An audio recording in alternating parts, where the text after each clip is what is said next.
ఇటీవల వల్లభనేని వంశీని అరెస్ట్ చేసిన ఏపీ పోలీసులు అదే రాయదుర్గం ప్రాంతంలోని మై హోమ్ భుజాలో ప్రముఖ సినీ నటుడు, వైసీపీ సానుభూతిపరుడు పోసాని కృష్ణమురళిని అరెస్ట్ చేశారు. వైసీపీ అధికారంలో ఉన్నప్పుడు పోసాని కృష్ణమురళి చంద్రబాబు, నారా లోకేష్, పవన్ కళ్యాణ్పై అనుచితంగా వ్యాఖ్యలు చేశారని పేర్కొంటూ టీడీపీ నాయకులు ఓబుళవారిపల్లె పోలీస్ స్టేషన్లో ఫిర్యాదు చేశారు. దీంతో ఫిర్యాదును స్వీకరించిన ఓబుళవారిపల్లె పోలీసులు నేరుగా హైదరాబాద్ వెళ్లిపోయారు. రాయదుర్గం ప్రాంతంలోని పోసాని కృష్ణమురళి ఇంటికి వెళ్లి అరెస్ట్ చేశారు. ఈ అరెస్టు సందర్భంగా పోసానీకి, పోలీసులకు వాగ్వాదం జరిగింది. చివరికి పోసాని కృష్ణమురళిని పోలీసులు అరెస్ట్ చేసి ఓబుళవారిపల్లి పోలీస్ స్టేషన్కి తీసుకెళ్లారు. అక్కడి నుంచి రైల్వే కోడూరు ప్రధాన న్యాయమూర్తి ఎదుట హాజరుపరిచారు. ఈ క్రమంలో వైసీపీ తరపున న్యాయవాది పొన్నవోలు సుధాకర్ పోసాని కృష్ణమురళి తరపున వాదించినప్పటికీ ఉపయోగం లేకుండా పోయింది. దీంతో 14 రోజుల పాటు జ్యుడీషియల్ రిమాండ్ విధిస్తూ న్యాయమూర్తి తీర్పు చెప్పారు. దీంతో పోసాని కృష్ణమురళిని కడప జిల్లా సెంట్రల్ జైలుకు తరలించారు. ప్రస్తుతం ఆయనను పోలీసులు విచారిస్తున్నారు. ఈ క్రమంలో కృష్ణమురళి అనేక సంచలన విషయాలను వెల్లడించినట్టు తెలుస్తోంది. నాడు పవన్ కళ్యాణ్, చంద్రబాబు, లోకేష్పై విమర్శలు చేయటానికి ప్రధాన కారణం సజ్జల రామకృష్ణారెడ్డి అని, తాను చేసిన వ్యాఖ్యలను వైరల్ చేసింది రామకృష్ణారెడ్డి కుమారుడు సజ్జల భార్గవ్ అని కృష్ణమురళి పోలీసుల ఎదుట తెలిపినట్టు సమాచారం. పోసాని కృష్ణమురళి చేసిన వ్యాఖ్యల నేపథ్యంలో సజ్జల రామకృష్ణారెడ్డి, సజ్జల భార్గవ్ అప్రమత్తమైనట్టు తెలుస్తోంది. అంతేకాదు, ముందస్తు బెయిలు కోసం ప్రయత్నించినట్టు సమాచారం.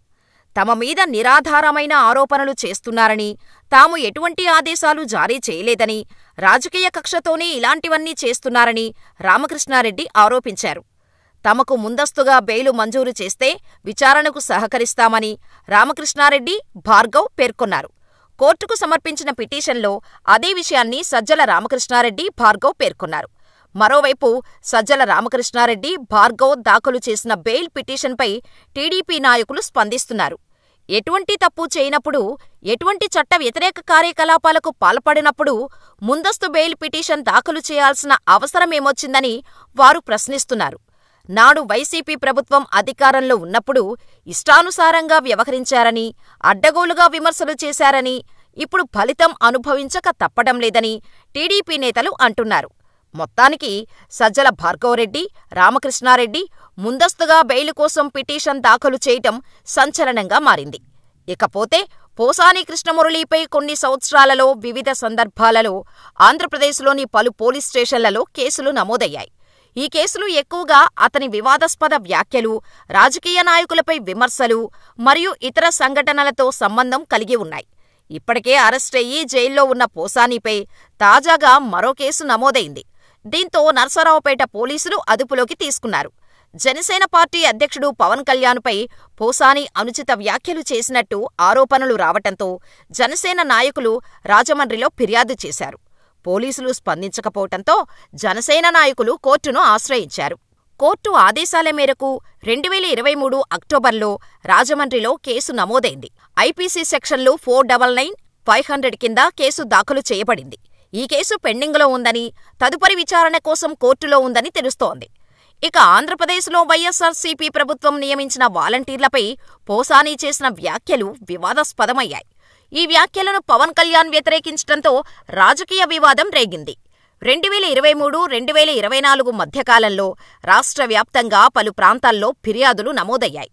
2022 నవంబర్లో రాజమండ్రి 1 టౌన్ పోలీస్ స్టేషన్లో పవన్ కళ్యాణ్ కుటుంబ సభ్యులు, వీర మహిళలపై వ్యాఖ్యల కోసం కేసు నమోదైంది.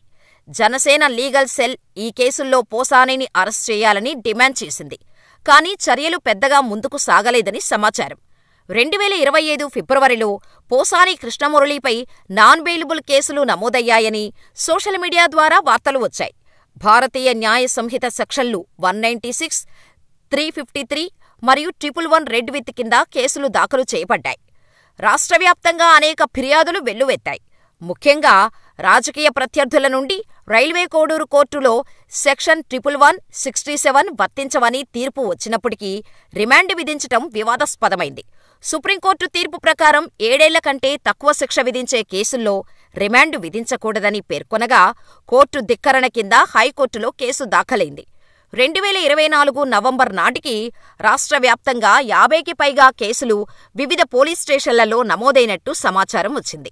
ఇవి ఎక్కువగా పవన్ కళ్యాణ్, జనసేన నాయకులు, టీడీపీ నాయకులపై వ్యాఖ్యలకు సంబంధించినవి. సిఐడి పోలీసులు కూడా కొన్ని కేసుల్లో జోక్యం చేసుకున్నట్టు తెలుస్తోంది.